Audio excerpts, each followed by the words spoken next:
Hello students, मैंने अपने last video में आपको ये बताया था कि एक linear equation in two variables कैसी होती है, और वो आपको बताया था इस तरह से होती है ax plus B Y plus C is equal to 0।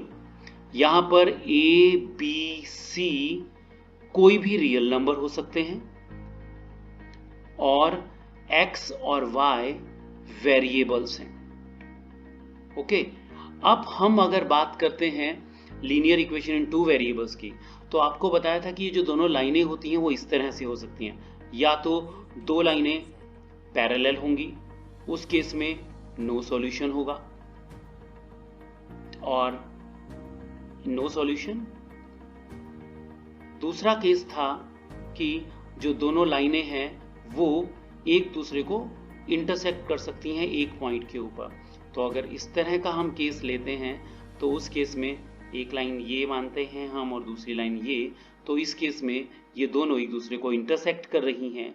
इसका मतलब जहां पर भी दोनों लाइनें मीट करती हैं वही उनका सॉल्यूशन होता है। तो यहां पर ये सॉल्यूशन है, तो इसको बोलते हैं हम यूनिक सॉल्यूशन। और लास्ट केस, अगर दो लाइनें हैं, मान लीजिएगा एक लाइन हम बात करते हैं,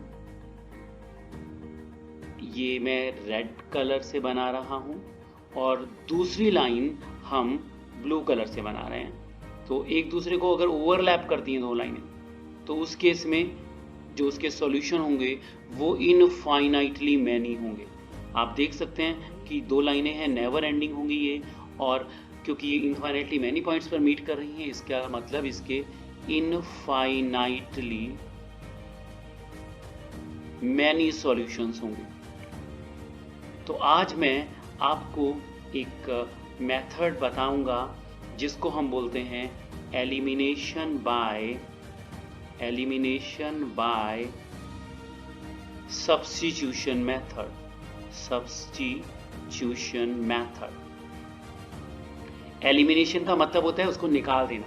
तो हम क्या करेंगे, यहाँ पर हम x और y में से दोनों में से एक को यहाँ से निकाल देते हैं। तो अब मैं एक सम आपको सॉल्व करके दिखाता हूँ एंड होप कि वो सम सफिशिएंट है ताकि आप आगे सम आसानी से कर सकते हैं। तो मैं एक नया फर्स्ट मैं इसको डिवाइड कर लेता हूँ 3 पार्ट्स में ताकि मेरा काम थोड़ा सा सिस्टमेटिक हो सके। अब हम बात करते हैं दो इक्वेशंस की। तो मैं सबसे पहले दो इक्वेशंस ले रहा हूँ और ये दो equations I am writing here on the screen. And first equation is 11x,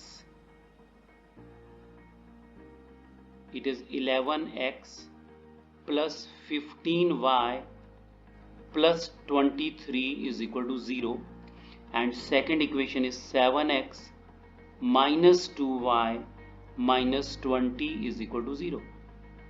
अब आपके पास में इसको कहा जाता है a pair of linear equation in two variables. So मैं इसको नंबर 1 दे देता हूं और इसको नंबर 2। अब ये आपकी मर्जी है कि आप पहली इक्वेशन से x या y की वैल्यू को दूसरे की टर्म्स में दिखाइएगा और उसको दूसरी इक्वेशन में सब्स्टिट्यूट करेंगे। So I am doing it from equation second. So I am writing here from equation second, from equation second. तो मैं सेकंड एक बार इक्वेशन दोबारा से लिख लेता हूं। अब हम क्या करते हैं, यहां पर x की वैल्यू निकालेंगे 7x, और 2y और -20 दोनों को आप राइट हैंड साइड पर ट्रांसपोज करते हैं। तो 2y नेगेटिव है, पॉजिटिव बन जाएगा ये 20। तो x आपके पास में बना 2y प्लस 20 अपॉन 7। इसको आप नंबर 3 कह सकते हैं। ठीक है, मैं कलर चेंज कर रहा हूं ताकि थोड़ा सा कंफ्यूजन ना हो। 3। अब हमने ये वैल्यू सेकंड से निकाली है, तो इस x की वैल्यू को आप फर्स्ट में पुट करेंगे। सो इस वैल्यू को जब हम फर्स्ट में पुट करते हैं तो उसके लिए आपके पास में आता है put x is equal to 2y plus 20 upon 7 in equation first. अगर सेकंड से निकालेंगे तो फर्स्ट में पुट करेंगे, फर्स्ट से निकालेंगे तो सेकंड में। ओके, अब फर्स्ट इक्वेशन थी 11 और x की जगह आप लिख देंगे जो भी आपकी x की वैल्यू आई है ये 2y plus 20 upon 7 plus 15y plus 23 is equal to 0। अब सिंप्लीफाई करते हैं हम इसको, ये आ जाएगा 22y, 11 टू जा 22y, 11 को 20 से मल्टीप्लाई करते हैं तो 220 upon 7 plus 15y plus 23 is equal to 0। अब हम ये 7 एलसीएम ले सकते हैं लेफ्ट हैंड साइड पर। आई एम टेकिंग एलसीएम, 7 लिया एलसीएम। इसके नीचे कुछ नहीं है तो हम अपनी मर्जी से इसके नीचे 1 तो मान ही सकते हैं, बिकॉज समथिंग नहीं है तो 1 तो अपॉन है ही। 7 एलसीएम आया, 7 को 7 से डिवाइड करेंगे तो आएगा कोशेंट 1, और 1 से आप न्यूमरेटर को ऊपर वाले को मल्टीप्लाई करेंगे तो आपके पास में आता है 22y प्लस 220 प्लस 1 से 7 को डिवाइड करेंगे तो कोशेंट आता है 7, और 7 को 15 से मल्टीप्लाई करते हैं तो ये आएगा 105y प्लस बिल्कुल ऐसे ही हम बात करते हैं यहाँ 1 से 7 को डिवाइड करेंगे तो दोबारा से 7 आएगा, और 7 को 23 से मल्टीप्लाई करते हैं तो 7 3 जा 21 कैरी 2 और 7 दूनी 14 और 2 16 161 इज इक्वल टू 0। अब आगे अगर हम बात करते हैं, मैं क्रॉस मल्टीप्लाई कर लेता हूं इसको, तो आप देखिएगा इस 7 को अगर मैं 0 से मल्टीप्लाई करूंगा ये तो 0 ही हो जाएगा। तो अब आपके पास में जो बचा ये बचता है आपके पास 22y प्लस 105y प्लस, अब आपको ये दिखाई दे रहे हैं दोनों, ये 220 है और ये 161 है, दोनों को ऐड करेंगे, सिंपल नंबर्स हैं, ये आएगा 1 and 6 and 2 8 and 3 plus 2 plus 1 3 आ गया। इनको ऐड कर लीजिएगा 22y और 105y, तो आपके पास में ये बन जाता है 127y, और 381 को राइट हैंड साइड पर शिफ्ट करते हैं तो ये माइनस 381 आएगा। तो y आएगा आपके पास माइनस 381 डिवाइडेड बाय 127। आप कैंसिलेशन करके देख लीजिएगा, ये बनेगा आपके पास में, अगर हम कैंसिलेशन करते हैं यहाँ पर तो वी गेट 127 1 जा 127 एंड 127 3 जा, तो y की वैल्यू आपके पास में आ गई -3।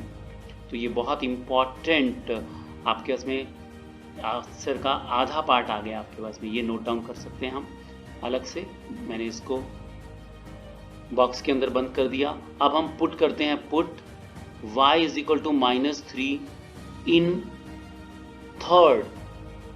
थर्ड ये है आपके पास में, अगर मैं थर्ड को मार्क करके आपको दिखाऊं तो थर्ड आपके पास ये है, तो आप पुट कर दीजिएगा y की वैल्यू यहाँ पर, तो I get x is equal to 2 into -3 plus 20 upon 7, तो I get -6 plus 20 upon 7, so ये बनता है 20 पॉजिटिव है और 6 नेगेटिव है, तो सब्ट्रैक्ट हो जाएगा 14/7 2 जा 14, तो x की वैल्यू आ गई 7।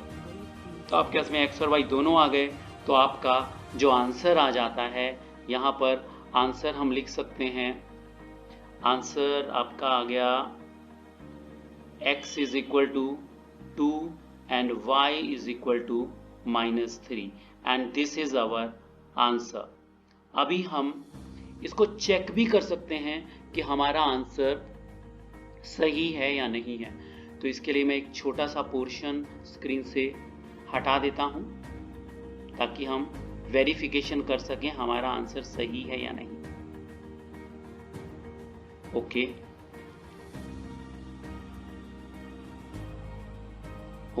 अब मैं जो x की वैल्यू 2 आई है, y की वैल्यू -3 आई, इनको इक्वेशन फर्स्ट और सेकंड में पुट कर देता हूं, तो put x is equal to 2 and y is equal to -3 in first. जब मैं फर्स्ट ऐसे लिखता हूं एन सर्कल में, इसका मतलब इक्वेशन फर्स्ट, तो अब 11 x की वैल्यू क्या थी आपके पास में 2 पुट कर दिया आपने, प्लस 15 और y की वैल्यू थी -3 प्लस 23 इज इक्वल टू 0। करते हैं इसको सिंप्लीफाई, 11 2 जा 22 बन गया, ये 15 प्लस का, ये माइनस का है, तो माइनस 45, ये 23। अब हम जो पॉजिटिव वाले हैं उनको आपस में ऐड करते हैं, 22 plus 23 45 minus 45 is equal to 0। तो आप देख रहे हो कि लेफ्ट हैंड साइड और राइट हैंड साइड बराबर आ गई है, left hand side is equal to right hand side. इसका मतलब हमारा आंसर सही है। इसी तरह आप सेकंड इक्वेशन में पुट कर लीजिएगा, वहां से भी आपको लेफ्ट हैंड साइड और राइट हैंड साइड बराबर मिल जाएंगे। तो होप कि आप इस मेथड को समझ चुके होंगे और घर पर ऐसे ही 2 या 3 सम्स कीजिएगा, आप इसमें परफेक्शन हासिल कर लेंगे। तो thank you, thanks a lot. मिलते हैं हमारे अगले वीडियो में।